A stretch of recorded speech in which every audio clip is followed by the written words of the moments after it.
முதலாவது கராத் ஓதிய ஆபிசாவுக்கு ஹஜ் சம்பந்தப்பட்ட வசனங்கள். இப்போது இஸ்லாமிய ஈரக்கு செய்த ஆபிசா அவர்கள் பெருமானார் சுரேக்கரம் சுலாசனுடைய அவர்களை ஜியாரத் செய்யணும். அது சம்பந்தப்பட்ட இஸ்லாமிய அரபு கீதங்களோடு அதனுடைய மொழிபெயர்ப்பை இனிமையான முறையில் செய்து காண்கிறார்கள். அந்த பெருமானார் சுரேக்கரம் சுலாசன் அவர்கள் ஆயிரம் செலவாத்துன்னு சொல்கிறேன். அரும் பாக்கியத்தை அல்லாஹ் கொண்டுள்ளார். வரவேற்பரை நிகழ்த்துவதற்காக நமது நடுவத்திற்குள்ளா மாணவர் சொற்பயிற்சி மன்றத்தினுடைய மிகு தலைவர் முஸ்பால் அரபிக்கருடைய மூத்த பேராசிரியர் மௌலானா மௌலவி ஆபிஸ்காரி மௌலவி ஷுஐப் அலி மிஸ்பாஜ் அவர்கள் வருகிறார்.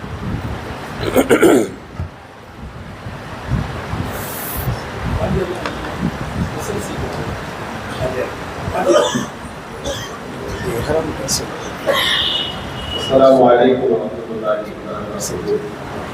الله سبحانه وتعالى السلام عليكم سيدكم فاذكروا خالدين صدق الله العظيم. எல்லா போலும் ஏகவல்லவனாகி அல்லாஹ் ஒருவனே. பிரதம ஜாமியா அல்லாஹ்வுல்லா அரபி கலாச்சாரத்தின் கல்வியாண்டின் துவக்கத்திலேயே நமது ஊர்களுக்கு செல்லக்கூடிய ஹாஜி பெருமக்களை நமது ஜாமியா மிஸ்பாவுல் ஹுதாவின் வளாகத்தில் வைத்து அவர்களுக்கு வழியனுப்பு விழா நிகழ்வு நடத்துவது என்பது நமது ஊரினுடைய மரபாக, நமது ஜாமியாவின் மரபாக இருக்கிறது.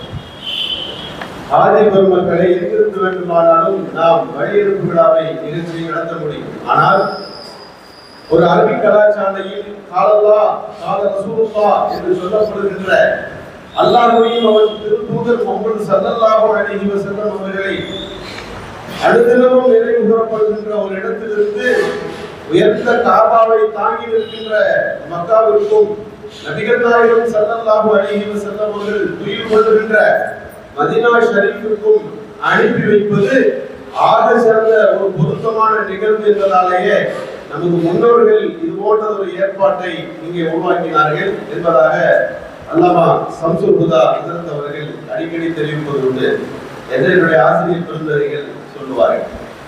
அந்த அடிப்படையில அல் ஹுஜ்ஜாஜ் வல் உம்மார் வஃதுல்லாஹ் ஹாஜி பெருமக்களும் உம்ராக்களை மேற்கொள்பவர்களும் அல்லாஹ்வுடைய படை விருந்தாளிகள் அவர்களை அணுகுகின்ற போது நமக்காக, நமது ஊரின் நலனுக்காக இதெல்லாம் அவர்களுக்கு துஆக்கள் ஒப்புக்கொள்ளப்படுகின்ற அந்த புனிதமான தலங்களிலே நம்ம எல்லாம் நினைவு கூற வேண்டும் என்பதற்காக வேண்டி இந்த வழியெடுப்பு விழா நிகழ்வு இப்போது ஒருங்கிணைக்கப்பட்டிருக்கிறது.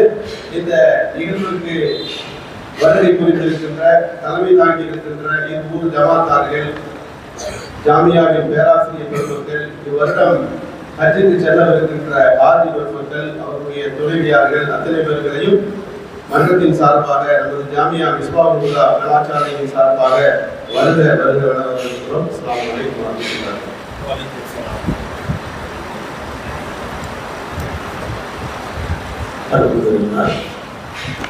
ஒரு ஹஜ்ஜை நிறைவேற்றுவதற்காக நம்முடைய ஊருக்கு சட்டக்கூடிய 17 சகோதர சகோதரிகள் பயணப்படுவதற்கு தயாராக இருக்கிறார். ஒரு நல்ல செய்தி. கொரோனா காலத்திலையும் அதற்கு பின்னாடி உள்ள காலத்திலையும் ஒரு ஊரிலிருந்து இந்த மக்கா மதீனா செல்கின்றவர்கள் குறைவாக இருந்தார்கள். கடந்த ஆண்டிலும் இவ்வாண்டிலும் அல்லாஹ்வுடைய மகத்தான கிருபை நாம் ஆசைப்பட்ட பிரகாரம், விருப்பப்பட்ட பிரகாரம் நிறைய பேர் ஒரு ஹஜ் பயணத்தை மேற்கொண்டிருக்கிறார். அல்லாஹ்வுடைய கொஞ்சம் முழுவதாக ஆக்கியாக என் பெருமானார் ரசூலுல்லாஹி ஸல்லல்லாஹு அலைஹி வஸல்லம் தான் அவர்கள் வாயிலாகத்தான் அல்லாஹ் ஹஜ்ஜை நமக்கு அறிமுகப்படுத்தினார். எப்படி ஹஜ் செய்வது என்பதற்கான மனாசிக்குகளை, கிரியாம்சங்களை நபிகள் நாயகம் ஸல்லல்லாஹு அலைஹி வஸல்லம் கற்றுக் கொடுத்தார். வலில்லாஹி அலன்னாஸி ஹஜ்ஜுல் பைத்தி மன் இஸ்ததா இலைஹி சபீலா கடமையாக இருக்கிறது என்று அல்லாஹ் சொன்னான். ஆனால் அந்த கடமையை எப்படி நிறைவேற்ற வேண்டும் என்பதற்கான வழிகாட்டுதல்களை வழங்கியவர்கள் வல்லமதி பெருமான் ரசூலை கரீம் ஸல்லல்லாஹு அலைஹி வஸல்லம். எனவே அவர்களை நாம் முன்னிலைப்படுத்தி நமது மிஸ்பாஹ் அரபிக் கல்லூரியுடைய மேலான மௌலானா ஹாஃபிஸ் அல் காரி புகாரி மௌலானா அன்வாரி அவர்கள் இவ்வாண்டு அவர்களும் அவர்களுடைய துணைவியாரும் அல்ஹம்துலில்லாஹ் அல்லாஹ்வுடைய மகத்தான கிருபை சிறப்பான முறையில் ஹஜ்ஜை நிறைவேற்றுவதற்காக வேண்டி தயாராக இருக்கிறார்கள். அவர்களுடைய குடும்பத்தினர் கூட பிறந்தவர்களும் இன்ஷா அல்லாஹ் தமிழ்நாடு ஹஜ் கமிட்டி மூலமாக ஹஜ் செய்வதற்கு பயணப்படவிருக்கிறார்கள். எனவே நம்முடைய ஹஜ்ரத் பெருந்தகை அவர்கள் மதீனா முனவ்வரா அதனுடைய மாண்பு, ஜியாரத் அதனுடைய மகத்துவம், இந்த மதீனாவிலே நாம் நிறைவேற்ற வேண்டிய அந்த நல்ல அமல்கள், இபாதத்துகள், இது போன்ற நல்ல விஷயங்களை இப்போது நமக்கு முன்னாலே முதற்கண் அவர்கள் எடுத்துரைப்பார்கள் என்று நாம் அவர்களை அழைக்கிறோம்.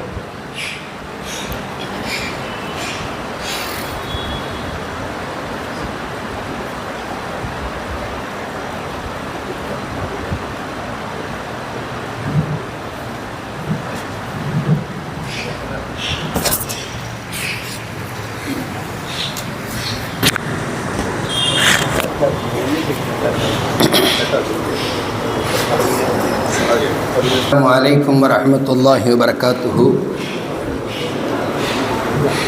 الحمد لله وكفى والصلاة والسلام على من لا نبي بعده. أما بعد، قال الله سبحانه وتعالى في كلامه القديم وفرقانه الحميد بعد أعوذ بالله السميع العليم من الشيطان الرجيم بفضل بسم الله الرحمن الرحيم. لقد جاءكم رسول من أنفسكم عزيز عليه ما عنتم حريص عليكم بالمؤمنين رؤوف رحيم.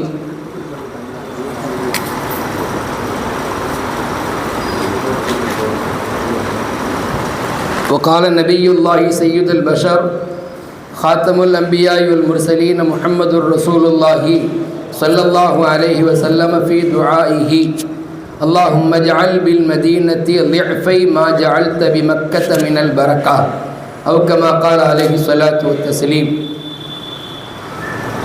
اللهم صل على محمد طب القلوب ودوائها وعافية الأبدان وشفائها ونور الأبصار وضيائها وعلى آله وصحبه وبارك وسلم. எல்லா புகழும் அல்லாஹ் ஒருவனுக்கே உரித்தாகுக. அருமை நாயகம் ஸல்லல்லாஹு அலைஹி வஸல்லம் அவர்களின் மீதும் அவர்களின் வழி நடந்த ஸஹாபாக்கள், தாபிஈன்கள், தபஉ தாபிஈன்கள், வலிமார்கள், நாதாக்கள், நல்லோர்கள், ஸாலிஹீன்கள், இங்கே குழுமி இருக்கும் நம் அனைவரின் மீதும் அல்லாஹுவின் அன்பும் அருளும் அருமை நாயகம் ஸல்லல்லாஹு அலைஹி வஸல்லம் அவர்களின் ஷஃபாஅத்தும் உண்டாகட்டுமாக. ஆமீன். சங்கைக்கும் மிகுந்த மரியாதைக்கும் உரித்தான இந்த ஹாஜிகள் கௌரவிப்பு விழா மற்றும் மாணவ சொற்பயிற்சி மன்ற தொடக்க விழாவின் தலைவராய் வீற்றிருக்கும் ஜாமியாவின் மணிமகுடமாம் முதல்வர் உஸ்தாத் பெருந்தகை அவர்களே, மற்றும் முன்னிலை வைத்திருக்கும் ஜாமியாவின் நிர்வாக பெருமக்களே, நீடூர், நெய்வாசல், பாவா நகர் மஸ்ஜிதுகளின் நிர்வாகிகளே மற்றும் 3 ஊரை சார்ந்த பிரமுகர்களே, சமூகம் தந்திருக்கும் ஜாமியாவின் உஸ்தாதுமார்களே, மாணவ கண்மணிகளே, குறிப்பாக இவ்வாண்டு புனித ஹஜ் பயணத்தை மேற்கொள்ளவிருக்கும் ஹாஜிகளே, அல்லாஹ்வின் நல்லடியார்களே, எப்பொழுதுமே மக்காவினுடைய பயணம், உம்ராவினுடைய அமல் முதலாக இருக்கும். அதை அடுத்து கொஞ்ச நாட்களில் ஹஜ்ஜுடைய அந்த நாட்கள் தொடங்கிவிடும், ஹஜ்ஜுடைய அமல்கள் இருக்கும். அதை அடுத்து மதீனாவினுடைய பயணமும் அருமை நாயகம் ஸல்லல்லாஹு அலைஹி வஸல்லம் ரவுலாவினுடைய ஜியாரத்தும் இருக்கும். இப்பொழுது முதல் கட்டமாக ஜியாரத்துன் நபி, ஃபலாயுலுல் மதீனா, மதீனாவுடைய மாண்புகள், அது குறித்து நாம் பேசவிருக்கிறோம். அருமையான பெருமக்களே, ஒரு பொருள், அதுபோல ஒரு ஊர், அதுபோல ஒரு மனிதர், இவரை நாம் எப்படி பார்க்கிறோமோ, அந்த ஊரை நாம் எப்படி நம்முடைய கவனத்தில் கொள்கிறோமோ, அந்த பொருளை நாம் எப்படி மதிக்கிறோமோ, அதை வைத்துதான் அந்த பொருளுடைய பயன்பாடுகள் நமக்கு கிடைக்கும். எந்த பொருளையும் பார்க்கிற விதத்தில், அணுகுகிற விதத்தில், அதை மதிக்கிற விதத்தில் தான் அது நமக்குள் வந்து இறங்கும். அதனுடைய பயன்பாடுகளை நாம் பெற்றுக்கொள்ள முடியும்.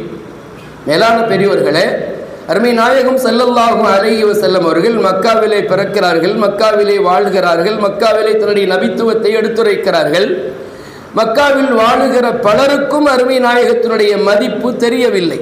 அபூலஹபுக்கோ, அபூஜஹிலுக்கோ, உத்பாவுக்கோ, ஷைபாவுக்கோ முஹம்மதுர் ரசூலுல்லாஹ் என்கிற கண்ணோட்டத்தில் பார்க்க முடியவில்லை. எனவே அவர்களுக்கு பெருமானாரை கொண்டு எந்த நஃபல் கிடைக்கணுமோ, எந்த பயன் கிடைக்கணுமோ, எந்த ஹிதாயத்து கிடைக்கணுமோ அது கிடைக்கவில்லை. ஆனால் எங்கிருந்தோ வந்த ரோம் நாட்டிலிருந்து வருகை புரிந்த சுஹைப் பின் சினான் ரலியல்லாஹு அன்ஹு அவர்கள் நாயகத்தை மரியாதையோடு பார்க்கிறார்கள். முஹம்மதுர் ரசூலுல்லாஹ் ஸல்லல்லாஹு அலைஹி வஸல்லம் என்கிற கண்ணோட்டத்தில் பார்க்கிறார்கள். அல்லாஹ் ஹிதாயத்தை கொடுத்தான், மரியாதையை கொடுத்தான், மதிப்புகளை வழங்கினான், முழு பயனை பெற்றார்கள். இன்னும் அதிக தூரத்தில் உள்ள பாரசீக நாட்டிலிருந்து வருகை புரிந்த சல்மானுல் ஃபாரிசி ரலியல்லாஹு அன்ஹு அவர்களுக்கு அல்லாஹ் ஹிதாயத்தை வழங்கினான். சொல்ல வருவது என்ன? ஒரு பொருளை நாம் எந்த அளவிற்கு மதிப்பும் மரியாதையும் கொண்டு பார்க்கிறோமோ அந்த அளவிற்கு தான் அதனுடைய பயன்பாடுகள் நமக்கு கிடைக்கும். மேலானவர்களே, மக்காவிற்கு ஏற்கனவே சிறப்பு உண்டு. காபத்துல்லாஹுவை வைத்து, பைத்துல்லாஹுவை வைத்து அதற்கு சிறப்பு உண்டு. குர்ஆனில் அல்லாஹ் அதை உம்முல் குரா, ஊர்களின் தாய், நகரங்களின் தாய் என்று அல்லாஹ்வே வர்ணித்து விட்டான். ஆகவே அதற்கு தனி சிறப்புகளை நாம் தேட வேண்டியதில்லை. இன்னொன்றோடு கம்பேரபிள் செய்து அதனுடைய சிறப்பை நாம் மதிக்க வேண்டியதில்லை. ஆனால் மதீனாவிற்கு கண்மணி முஹம்மது ரசூலுல்லாஹி ஸல்லல்லாஹு அலைஹி வஸல்லம் வருகையை கொண்டுதான் சிறப்பு. அதுவரை அந்த ஊருக்கு பேர் யஸ்ரிப். பெருமானார் எப்பொழுது வருகை புரிந்தார்களோ அதிலிருந்து அதற்கு பேர் மதீனத்துன் நபி. உலகம் முழுக்க மதீனா என்றால் நகரம் என்றுதான் பொருள். ஆனால் அந்த மதீனாவிற்கு மதீனா என்றாலே அதுதான். எல்லா முஸ்லிம்களுடைய சிந்தனையிலும் மதீனா என்று சொல்லுங்களேன், யாருமே எந்த சிட்டியை சொல்றீங்கன்னு கேட்க மாட்டாங்க. மதீனா என்றதும் அவருடைய உள்ளத்தில் வருவது அருமை நாயகம் ஸல்லல்லாஹு அலைஹி வஸல்லம் அவர்கள் வாழ்ந்து மரணித்து துயில் கொண்டிருக்கும் அந்த மதீனா தான் ஞாபகத்தில் வரும். பெருமானாரோடு தொடர்பு கொண்ட அந்த மதீனா, அந்த நகரம், அது சிறப்பையும் மாண்பையும் பெறுகிறது என்று சொன்னால் கொஞ்சம் யோசித்து பார்க்கிறோம். அல்லாஹ்வுடைய ரசூலோடு மதீனா மட்டுமல்ல, எதுவெல்லாம் தொடர்பு கொண்டதோ அத்துணையும் மதிப்பையும் மரியாதையும் பெற்றது. சாதாரணப்பட்ட மனிதர்கள், அன்றாடம் சண்டையிட்டு கொண்ட மனிதர்கள், காலையிலும் மதியத்திலும் சாயந்தரத்திலும் ஒரு சிலையை, ஒரு விக்கிரகத்தை ஆராதித்து கொண்ட மனிதர்கள் எப்ப நாயகத்தினுடைய அந்த கரம் பற்றி இஸ்லாத்தை ஏற்கிறார்களோ, அஸ்ஹாபுன் நபி, அருமை நாயகத்தின் தோழர்கள் என்கிற சிறப்பு பெயரை பெறுகிறார்கள். உலகத்தின் அத்துணை மக்களுக்குமான முன்னோடிகளாக மாறுகிறார்கள். உலகத்தில் எல்லோருமே பெண்கள் தான், எல்லோருக்கும் மனைவிமார்கள் உண்டு. நாயகத்தினுடைய மனைவிமார்களுக்கு என்ன சிறப்பு தெரியுமா? அல்லாஹ் சொல்வான், யா நிசா அன்னபிகி லஸ்துன்ன கஅஹதின் மினன் நிசா, நீங்கள் மற்ற பெண்களைப் போல அல்ல. அப்படின்னா என்ன பொருள்? உங்களுடைய அந்தஸ்தே தனி. அடுத்து நமக்கு வருவோம். உம்மத்திற்கும் தனி சிறப்பு உண்டு. எத்தனையோ பல்லாயிரங்கள் வாழ்ந்த உம்மத்தை காட்டிலும் குறுகிய காலமே வாழுகிற இந்த உம்மத்திற்கு சிறப்பு எப்படி கிடைத்தது? அருமை நாயகத்தினுடைய உம்மத்தாக இருந்ததால், பெருமானாருடைய அழைப்பை ஏற்றதால். இமாம் பூசரி ரஹ்மஹுல்லாஹ் சொல்வார்கள், லம்மா தஅல்லாஹு தாஇனா லிதாஅத்திஹி பி அக்ரமிர் ருசுலி குன்னா அக்ரமல் உமமி. எப்பொழுது அக்ரமுர் ருசுல், சங்கையான தூதரின் மூலம் நம்மை அல்லாஹ் அழைத்தானோ அப்பொழுதே நாம் எல்லாம் அக்ரமுல் உமம், சங்கைக்குரிய உம்மத்தாக மாறிப்போனோம். அல்லாஹ்வின் நல்லடியார்களே, அப்படியானால் கொஞ்சம் யோசித்து பார்க்கிறோம். மதீனாவுடைய மாண்பு என்பது, மதீனாவுடைய சிறப்பு என்பது அல்லாஹ்வுடைய ரசூலுடைய தொடர்பை கொண்டு கிடைக்கிறது. மக்கமா நகரம் நாயகம் பிறந்த இடம், மதீனமா நகரம் பெருமானாருடைய மற்றும் இஸ்லாத்தினுடைய வளர்ச்சி, அதனுடைய முழுமை அடைந்த இடம். சுருக்கமாக சொல்லப்போனால் பெருமானாருடைய வெற்றி கிடைத்த இடம் மதீனா என்று சொல்லுவோம். என்றைக்குமே ஓப்பனிங் என்பதற்கு ஒரு பெரிய மரியாதை இருக்குது. அதனால் ஃபினிஷிங், முடிவு எப்படி இருந்தது என்று பார்க்கிறோமே, அப்படியானால் இஸ்லாத்தினுடைய அந்த வெற்றி என்பது, அதனுடைய முடிவு ரொம்ப அற்புதமாக அமைந்தது அது மதீனாவில் என்பதை நாம் புரிந்து கொள்ள வேண்டும். மக்காவை ஹலீலுல்லாஹி இப்ராஹிம் அலைஹிஸ்ஸலாம் அவர்கள் ஹரம் என்று சொன்னார்கள். மதீனாவை ஹபீபுல்லாஹி முஹம்மது ரசூலுல்லாஹி ஸல்லல்லாஹு அலைஹி வஸல்லம் அதை ஹரமாக ஆக்கினார்கள். மக்காவிலே ஹதரத் இப்ராஹிம் அலைஹிஸ்ஸலாமுடைய துஆவை கொண்டு பரக்கத்துகளை தந்தான் அல்லாஹ். மதீனாவிற்கு அருமை நாயகத்தினுடைய துஆ, அதுவும் எப்படிப்பட்ட துஆ? அல்லாஹும்ம ஜஅல் பில் மதீனத்தி லிஃபை மா ஜஅல்த பிமக்கத மினல் பரக்கா. மக்காவிற்கு நீ பரக்கத்தில் நின்றும் எந்த ஒன்றையெல்லாம் தந்தாயோ அதன் டபுள் மடங்கு மதீனாவுக்கு தருவாயாக என்று சொன்னார்கள். இன்றும் நாம் மதீனாவிலே பரக்கத்துகளை பார்க்கிறோம். எல்லா பழங்கள், எல்லா ரிசுக்குகள், எல்லா உணவுகள் அத்துணையும் அங்கே பரக்கத்தாக தான் கிடைக்கிறது. உலக இறுதி நாளில் தஜ்ஜால் என்கிற கொடிய ஒருவன் உலகம் முழுக்க வருவான், ஆனால் மதீனாவிற்குள் வர முடியாது. அருமை நாயகம் சொல்வார்கள், அலா அன்காபில் மதீனத்தி மலாயிக்கத்துன். மதீனாவுடைய எல்லா மூளை முடுக்குகளிலும் தெருக்களிலும் மலக்குமார்கள் நிற்பார்கள் கியாமத்திற்கு அருகில். லா யதுஹுலுஹ தாஊன் வலத் தஜ்ஜால்.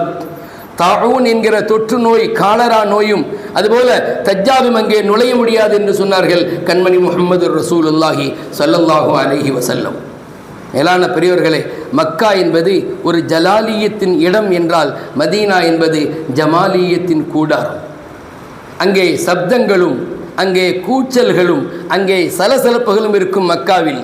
மதீனாவில் அமைதியும் சாந்தமும் ஒரு அழகான ஒரு சூழல் மட்டும்தான் இருக்கும். மதீனாவிற்கு செல்லக்கூடிய ஹாஜிகள் அதை கண்கூடாக பார்ப்பார்கள்.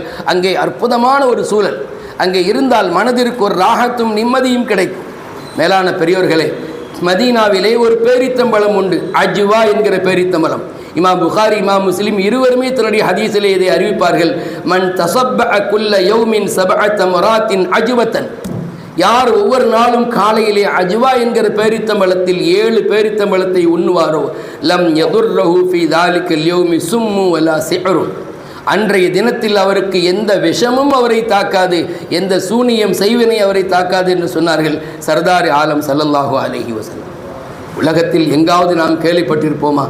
மண்ணுக்கு ஷிஃபா உண்டு, புழுதிக்கு ஷிஃபா உண்டுன்னு கேள்விப்பட்டிருப்போமா? ஆனால் அருமை நாயும் சொன்னார்கள், இன்ன ஃபீ குபாரிஹா ஷிஃபா மின் குல்லிதா. அந்த மதீனாவினுடைய புழுதிகளுக்கு கூட ஷிஃபா உண்டு என்று சொல்வார்கள். அப்படியானால் அருமை ஹாஜிமார்களே, நாம் மதீனாவுடைய அலுமத்தை கவனத்தில் கொண்டவாறு உள்ளே நுழைய வேண்டும். நான் ஆரம்பத்தில் சொன்னது போல ஒரு பொருளுடைய, ஒரு ஊருடைய மதிப்பும் மரியாதையும் உள்ளத்தில் இருக்கிற போதுதான் அதனுடைய பயன்பாடுகளை முழுமையாக பெற்றுக்கொள்ள முடியும். மதீனாவில் நுழைகிற போது அருமை நாயம் ஸல்லல்லாஹு அலைஹி வஸல்லம் அந்த கண்ணியம், அந்த மதீனாவிற்கு பெருமானாரால் கிடைத்த அந்த சிறப்புகள், அங்கே இஸ்லாம் வளர்ந்த, இஸ்லாம் முழுமை அடைந்த அந்த விஷயங்கள், அங்கே இருக்கக்கூடிய ஒவ்வொரு பொருள்களையும் கவனத்தில் கொண்டு எல்லாவற்றிற்கும் ஒரு வரலாறு உண்டு. ஒரு தூண் அங்கே இருக்குதுன்னு சொன்னால் அந்த தூணுக்கு பின்னாலேயும் ஃப்ளாஷ்பேக் உண்டு. ஒவ்வொன்றாக சொல்லிக்கொண்டே போகலாம். இஸ்லாமிய பெரியோர்களே, நாம் சொல்ல வருவது மதீனா மாண்பு மிக்கது. அல்லாஹ்வுடைய ரசூலின் மூலமாக அது தனி சிறப்பை உலகத்தில் பெற்றுக்கொண்டது. நாளை கியாமத்து நாளையில் கூட அதற்கான சிறப்புகள் உண்டு. அல்லாஹ்வின் நல்லடியார்களே, சொர்க்கத்தில் எல்லாம் கிடைக்கும். சொர்க்கத்தில் எல்லாம் கிடைக்கும். வலக்கும் ஃபீஹா மா தஸ்தஹி அன்ஃபுசுக்கும் வலக்கும் ஃபீஹா மா தத்தஊன். நீங்கள் ஆசைப்படுகிற அத்தனையும் சொர்க்கத்தில் உண்டு, நீங்கள் விரும்புகிற கேட்கிற அத்தனையும் உண்டு. ஆனால் சொர்க்கத்தில் மதீனா கிடையாது. அந்த மதீனாவிலே சொர்க்கம் உண்டு. ஒரு உருது கவிஞர் சொல்வார், யூ தோ ஜன்னத் में सब है मदीना नहीं और वो जन्नत मदीने में मौजूद है. மிக அழகாக சொல்வார். சொர்க்கத்தில் எல்லாம் உண்டு, ஆனால் மதீனா கிடையாது. ஆனால் மதீனாவிலே சொர்க்கம் உண்டு. என்ன சொர்க்கம்? ரவுலத்தும் மின் ரியாதில் ஜன்னா. சொர்க்கத்தினுடைய பூங்காக்களில் ஒரு பூங்கா. அது எந்த இடத்தில் உண்டு? மா பைன பைத்தி வ மிம்பரி. அல்லாஹ்வுடைய ரசூலின் வீட்டிற்கும் அல்லாஹ்வுடைய ரசூலின் மிம்பருக்கும் மத்தியில் உள்ள இடம் ரவுலத்தும் மின் ரியாதில் ஜன்னா. இப்பொழுதெல்லாம் அங்கே நுழைவதற்கென டைம் தருகிறார்கள். மொபைல் அத்தனை பேரும் யூஸ் பண்ணவிருக்கிறோம். அங்கே அந்த மொபைலில் ஒவ்வொன்றையும் நாம் பார்த்து கொண்டே இருக்கிறோம். நமக்கான டைம் அதில் ஒதுக்கப்படும். அந்த நேரத்தில் நாம் சென்றால் எந்த நெருக்கடிகளும் இல்லாமல் நிம்மதியாக 10 நிமிடமோ 1/4 மணி நேரமோ அங்கே தங்கக்கூடிய நேரத்தில் நிறைய துவாக்களை நாம் மேற்கொள்ள வேண்டும். மேலான பெரியோர்களே, அங்கே உள்ளே நுழைந்து விட்டால் அது சொர்க்கம் அல்லவா? அந்த சொர்க்கத்தில் நுழைந்த நபர்களை அல்லாஹ் மறுமையில் அவர்களை வெளியாக்க மாட்டான். ஒமாஹும் மின்ஹா பிமுஹ்ரஜீன்.